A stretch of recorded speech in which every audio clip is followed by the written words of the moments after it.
ನಮಸ್ಕಾರ. ನಾನು ನಿಮ್ಮ ಸಾಹಿತ್ಯ. ಇದು ನನ್ನ ಚಾನಲ್ ಲೈಫ್ ಆಫ್ ಸಾಹಿತ್ಯ.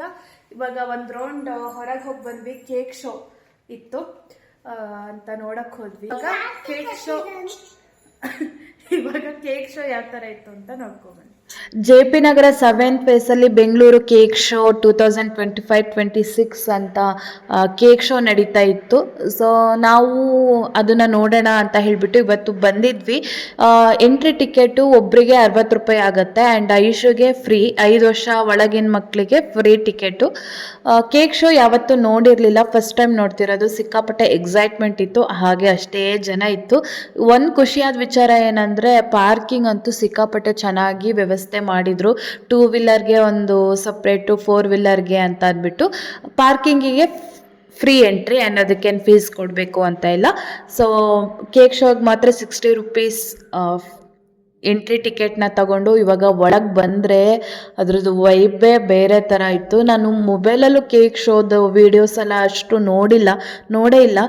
ಬಟ್ ಲೈವಾಗಿ ನೋಡೋಕ್ಕಂತೂ ನನಗೆ ಶಾಕೇ ಆಗುತ್ತೆ. ಇದೆಲ್ಲ ಕೇಕಲ್ಲಿ ಹೆಂಗಪ್ಪ ಮಾಡ್ತಾರೆ. ಈ ಮೈಸೂರು ಪ್ಯಾಲೇಸ್ ನೋಡ್ತಾ ಇರ್ಬೋದು, ಎಷ್ಟು ಡೀಟೇಲಿಂಗ್ ಆಗಿ ರಿಯಲಿಸ್ಟಿಕ್ ಆಗಿ ಮಾಡಿದ್ದಾರೆ, ಎಷ್ಟು ಸಖತ್ತಾಗಿ ಮಾಡಿದ್ದಾರೆ. ಇದು ಕೇಕಲ್ಲೇ ಮಾಡಿದ್ದಾರೆ ಅನ್ನೋದು ನಂಬಕ್ಕೆ ಸಾಧ್ಯನೇ ಇಲ್ಲ, ಅಷ್ಟು ಚೆನ್ನಾಗಿ ಮಾಡಿದ್ದಾರೆ. ನನಗಂತೂ ಸಿಕ್ಕಾಪಟ್ಟೆ ಖುಷಿಯಾಗಿತ್ತು. ಐಶು ಏನು ಅಂದ್ಕೊಂಡಿದ್ದಾಳೆ, ಕೇಕ್ ಶೋ ಅಂದರೆ ವೆರೈಟೀಸ್ ಆಫ್ ಕೇಕ್ ಇರುತ್ತೆ, ತಿನ್ನಕ್ಕೆ ಅಪ್ಪ ಕರ್ಕೊಂಡು ಹೋಗ್ತಿದ್ದಾರೆ ಅಂತ. ಬಟ್ ಇದನ್ನು ಈ ಥರ ಮೈಸೂರು ಪ್ಯಾಲೇಸು, KRS ಡ್ಯಾಮ್ ಇದನ್ನೆಲ್ಲ ನೋಡಿ ಐಶು ಇದು ಕೇಕಲ್ಲಿ ಮಾಡಿದ್ದು ಅಂದರೆ ಅವಳು ನಂಬಲೇ ಇಲ್ಲ. ಅಪ್ಪ ಕೇಕ್ ಶೋ ಅಂದರೆ ಕೇಕ್ ತಿನ್ನಕ್ಕೆ ಬಂದಿದ್ದಲ್ವ, ಇದು ಕೇಕಲ್ಲ, ಇದು ಕೇಕ್ ಅಲ್ಲ ಅಂತ ಹೇಳ್ತಾ ಇದ್ಲು. ನನಗೂ ಅದೇ ಥರ ಆಗ್ತಿತ್ತು. ಇದು ಕೇಕ್ ಅಂತ ನಂಬಕ್ಕೆ ಸಾಧ್ಯ ಇಲ್ಲ, ಅಷ್ಟು ರಿಯಲಿಸ್ಟಿಕ್ ಆಗಿ ಮಾಡಿದರು. HL ಥೀಮಲ್ಲಿತ್ತು, ಎಲ್ಲ ಥರ ಥೀಮಲ್ಲೂ ಮಾಡಿದ್ದಾರೆ.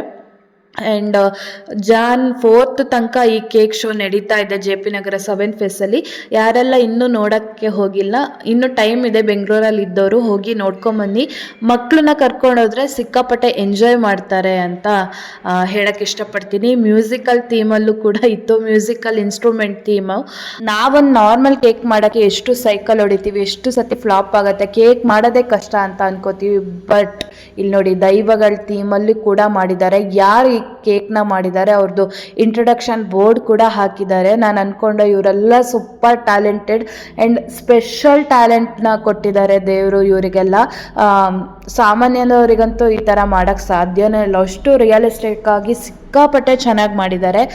ಐಶುಗೆ ಅಥವಾ ಬೇರೆ ಮಕ್ಕಳಿಗೂ ಈ ಎನಿಮಲ್ ಥೀಮ್ ನೋಡಿದ್ರೆ ಸಿಕ್ಕಾಪಟ್ಟೆ ಎಂಜಾಯ್ ಮಾಡೇ ಮಾಡ್ತಾರೆ.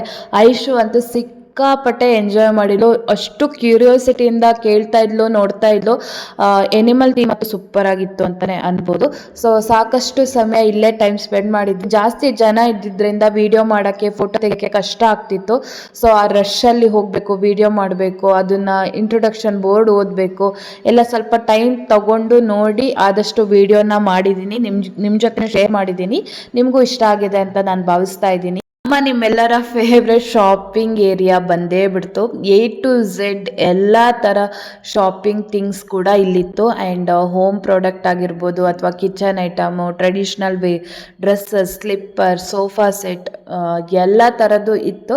ಬಟ್ ಏನಂದರೆ 1 to double ರೇಟ್ ಇಟ್ಟಿರ್ತಾರೆ, ಏನೂ ಮಾಡೋಕ್ಕಾಗಲ್ಲ. ತೀರಾ ಇಷ್ಟ ಆದರೆ ತೊಗೋಬೇಕು, ಇಲ್ಲಾಂದರೆ ಸುಮ್ಮನೆ ನೋಡ್ಕೋಬೇಕು, ಬರಬೇಕು.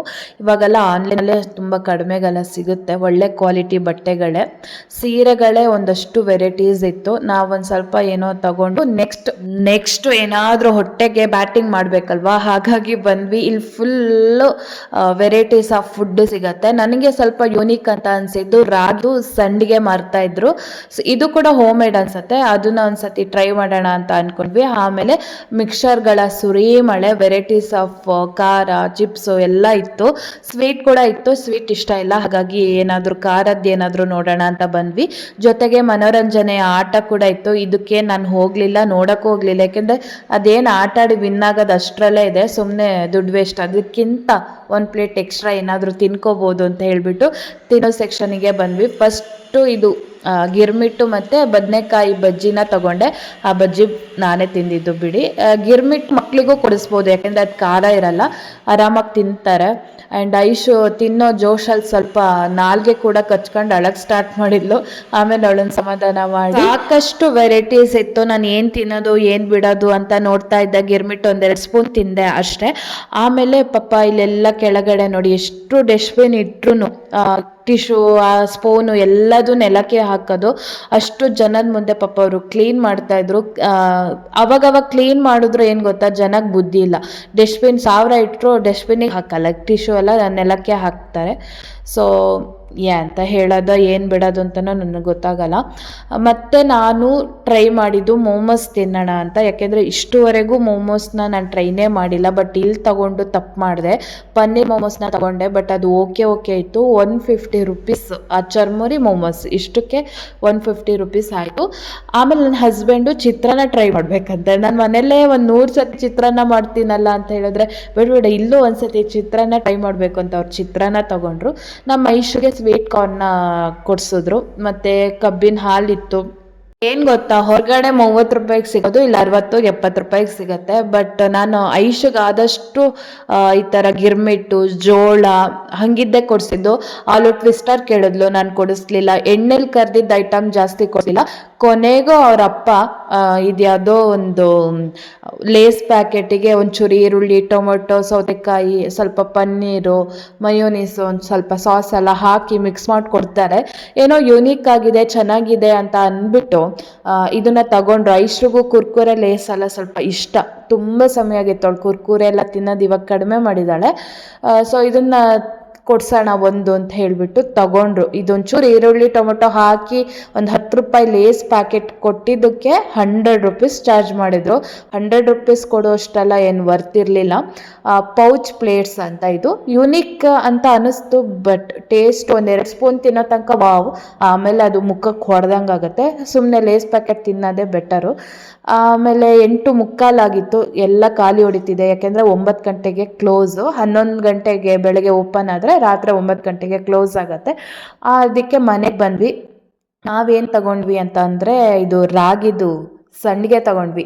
ಈ 3 ಪ್ಯಾಕಿಗೆ 100 ರುಪೀಸ್ ಆಯಿತು. ವರ್ತ್ ಅಂತ ಅನಿಸ್ತು, ಹಾಗಾಗಿ ತಗೊಂಡೆ. ನಾನು ಟ್ರೈನೇ ಮಾಡಿರಲಿಲ್ಲ ರಾಗಿ ಸಂಡಿಗೆ, ಹಾಗಾಗಿ ಹೇಗೆ ಚೆನ್ನಾಗಿರ್ಬೋದು ಅಂತ ತಗೊಂಡೆ. ಇದು ಪಾಲಕ್ದು ಕೋಡ್ಬಳೆ, 1/4 kg 130 ರೂಪಾಯಿ. ಏನೇ ತಗೊಳ್ಳಿ 1/4 kg 130 ರೂಪಾಯಿ ಅಷ್ಟೇ. ಇದು ನೋಡಿ ವೇಸ್ಟೇ ಆಯಿತಾ ಲೇಸಿಂದು. ಹಾಗೆ 10 ರೂಪಾಯಿ ಲೇಸ್ ಪ್ಯಾಕೆಟ್ ತೊಗೊಂಡಿದ್ರೆ ಇಷ್ಟೊತ್ತಿಗೆ ಖಾಲಿ ಆಗೋದು. ಅದು ಮಯೋನೀಸು ಒಂಥರ ಸಾಸ್ ಎಲ್ಲ ಹಾಕ್ತಾರೆ, ಮತ್ತು ಈರುಳ್ಳಿ ಟೊಮೊಟೊ ಎಲ್ಲ ಹಾಕ್ತಾರಲ್ಲ, ಅದು ಇಷ್ಟ ಆಗಲ್ಲ ಎಲ್ಲರಿಗೂ. 2 ಸ್ಪೂನ್, ಆಮೇಲೆ ಒಂಥರ ಮುಖಕ್ಕೆ ಹೊಡೆಯುತ್ತೆ, ಅದು ವೇಸ್ಟ್ ಆಗೋಯ್ತು. ಆಮೇಲೆ ಐಶ್ರಿಗೆ ಟ್ರೆಡಿಷ್ನಲ್ ವೇರ್ ಇರಲಿಲ್ಲ, ಈ ಥರ ಉದ್ದಲಂಗ, ಹಾಗಾಗಿ ಇದನ್ನು ಅವರಪ್ಪ ಕೊಡಿಸಿದ್ರೊಳಗೆ. ಯೆಲ್ಲೋ ಕಲರಿಂದು ಐಶುಗೆ, ಈ ಪಿಂಕ್ ಕಲರ್ದೇನಿದೆ ನಮ್ಮ ಹಸ್ಬೆಂಡ್ದು ಫ್ರೆಂಡ್ ಮಗಳಿಗೆ ಅಂತ, ಅವರು ಜರ್ಮನಿಲಿ ಇರೋದು. ಸೊ ಅವರಿಗೆ ಇಂಡಿಯನ್ ಟ್ರೆಡಿಷ್ನಲ್ ವೇರ್ ಡ್ರೆಸ್ ಹಾಕಬೇಕು ನನ್ನ ಮಗಳಿಗೆ, ಎತ್ನಿಕ್ ವೇರು. ನಾನು ನೆಕ್ಸ್ಟ್ ಮಂತ್ ಬರ್ತೀನಿ, ಜೊತೆಗೆ ಹೋಗಿ ತಗೊಳ್ಳೋಣ, ಎಲ್ಲಿ ಚೆನ್ನಾಗಿ ಸಿಗುತ್ತೆ ಅಂತ ನೀವು ಹೇಳಿ ಅಂತ ಹೇಳಿದ್ರಂತೆ. ಅದಕ್ಕೆ ನಾನೇ ಗಿಫ್ಟ್ ಮಾಡ್ತೀನಿ ಅಂತ. ಇವರು ಜರ್ಮನಿಗೆ ಹೋದಾಗ ಐಶ್ರಿಗೆ ಅವರು ಸಾಕಷ್ಟು ಗಿಫ್ಟ್ನ ಕಳಿಸ್ಕೊಟ್ಟಿದ್ದಾರೆ. ಹಾಗಾಗಿ ನಮ್ಮ ಕಡೆಯಿಂದನೂ ಒಂದು ಸ್ಮಾಲ್ ಗಿಫ್ಟ್, ಅವ್ರು ಇಷ್ಟಪಟ್ಟಿದ್ದು ಇಂಡಿಯನ್ ಟ್ರೆಡಿಷ್ನಲ್ ವೇರ್, ಅದನ್ನು ಅವ್ರಿಗೆ ಗಿಫ್ಟ್ ಆಗಿ ಕೊಡೋಣ ಅಂತ. ಚೆನ್ನಾಗಿದೆ, ಕ್ವಾಲಿಟಿನೂ ಚೆನ್ನಾಗಿದೆ, ಆ್ಯಂಡ್ ಡ್ರೆಸ್ ಮೆಟೀರಿಯಲ್ ಎಲ್ಲದೂ ಚೆನ್ನಾಗಿದೆ. ಸೊ ನಮಗೆ ಇಷ್ಟ ಆಯಿತು, ಅವರಿಗೂ ಇಷ್ಟ ಆಗುತ್ತೆ ಅಂತ ನಾನು ಅಂದ್ಕೊಂಡಿದ್ದೀನಿ. ಸೊ ನಮ್ಮ ಇಂಡಿಯಾದವರಿಗೆ ಎಷ್ಟೋ ಜನಕ್ಕೆ ಟ್ರೆಡಿಷ್ನಲ್ ವೇರ್ ಇಷ್ಟ ಆಗಲ್ಲ, ಬಟ್ ನೋಡಿ ಫಾರಿನವರಿಗೆ ಟ್ರೆಡಿಷ್ನಲ್ ವೇರ್ ಹಾಕಬೇಕು ನನ್ನ ಮಗಳಿಗೆ ಅಂತ ಇಷ್ಟ. ಸೊ ಇವತ್ತಿನ ಬ್ಲಾಗ್ ಕೂಡ ಇಲ್ಲಿಗೆ ಮುಗಿಸೋಣ. ಈ ಬ್ಲಾಗ್ ಇಷ್ಟ ಆದರೆ ಲೈಕ್ ಮಾಡಿ, ಶೇರ್ ಮಾಡಿ, ಕಮೆಂಟ್ ಮಾಡಿ, ಹಾಗೆ ಸಬ್ಸ್ಕ್ರೈಬ್ ಮಾಡ್ಕೊಳ್ಳಿ, ನನಗೆ ಸಪೋರ್ಟ್ ಮಾಡಿ.